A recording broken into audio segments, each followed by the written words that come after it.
बिस्मिल्लाहिर्रहमानिर्रहीम। नाज़रीन इकराम, नमाज ईद के हवाले से चंद शरई मसाइल जिनका जानना हम सब के लिए बहुत ज़रूरी है। इस वीडियो के अंदर इंशाअल्लाहुल अज़ीज़ उन ज़रूरी मसाइल के हवाले से बात करेंगे। सबसे पहले तो ये जान लीजिए कि नमाज ईद जो है वो वाजिब है,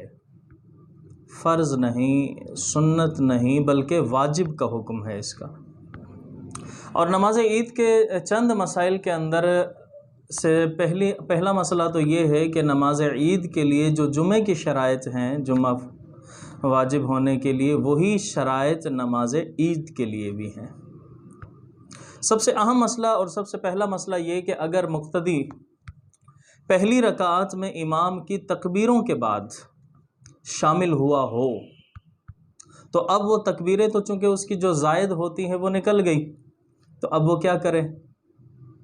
इसके लिए हुक्म ये है कि वो उसी वक्त जब शामिल हुआ हो पहली रकात के अंदर और इमाम तकबीरें कह चुका, तो उस सूरत में मुक्तदी उसी वक्त तकबीरें कह ले, अगरचे इमाम क़िराअत कर रहा हो, लेकिन मुक्तदी शामिल होते ही अपनी 3 तकबीरें जो ज़ायद हैं वो तकबीरें कह ले। इसी तरह से अगर इमाम ने क़िराअत भी ख़त्म कर ली और मुक्तदी अब शामिल हुआ कि इमाम रुकू में चला गया, तो अब क्या करे। अब हुक्म ये है कि मुक्तदी तकबीरें वहाँ न कह सका खड़े होकर और इमाम रुकू में चला गया,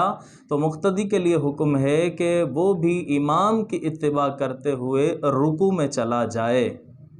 बल्कि खड़े खड़े वहाँ तकबीर न कहे। जब रुकू में चला जाए तो वहाँ रुकू में जाकर तकबीर कह ले, रुकू में जाकर वो तकबीर कह ले। एक और अहम मसला यहाँ पर यह है कि अगर इमाम को रुकू में पाया और मुक्तदी अभी शामिल हुआ नमाज के अंदर, तो उस सूरत में हुक्म तो ये है कि अगर मुक्तदी को गालिब गुमान है, ज़न्ने गालिब है कि वो खड़े होकर तकबीर कह लेगा और तकबीर कहकर फिर रुकू में इमाम को पा लेगा, उस सूरत में तो फिर वो खड़े खड़े तकबीर कह ले और रुकू में शामिल हो जाए। लेकिन अगर मुक्तदी को लगता है कि वो तकबीरें न कह सकेगा, तो फिर उस सूरत में वो डायरेक्ट इत्तिबा करते हुए रुकू के अंदर चला जाए। और अगर रुकू में तकबीरें मुकम्मल न कर सका, शामिल तो हो गया इमाम के साथ लेकिन मुकम्मल न कर सका वहाँ अपनी 3 तकबीरें और इमाम खड़ा हो जाता है रुकू से, तो मुक्तदी के लिए हुक्म है वो भी इमाम की इत्तिबा करते हुए खड़ा हो जाए। हाँ, जो रुकू में इमाम के साथ मुक्तदी ने जितनी भी तकबीरें कह ली सो कह ली, बाकी फिर तकबीरें उससे साक़ित हो जाएंगी। अगर 2 कह सका तो 2 काफ़ी हैं उसके लिए, 1 कह सका और इमाम खड़ा हो गया था तो फिर वो इत्तिबा करते हुए खड़े हो जाए, वो 1 या 2 तकबीरें उसके लिए काफ़ी हो जाएंगे। इसी तरह से एक और अहम मसला वो ये कि अगर 1 रकात ही निकल गई मुक्तदी की, 1 रकात ही निकल गई मुक्तदी की अगर, तो अब वो जब शामिल होगा नमाज के अंदर तो अपनी पहली रकात की तकबीरें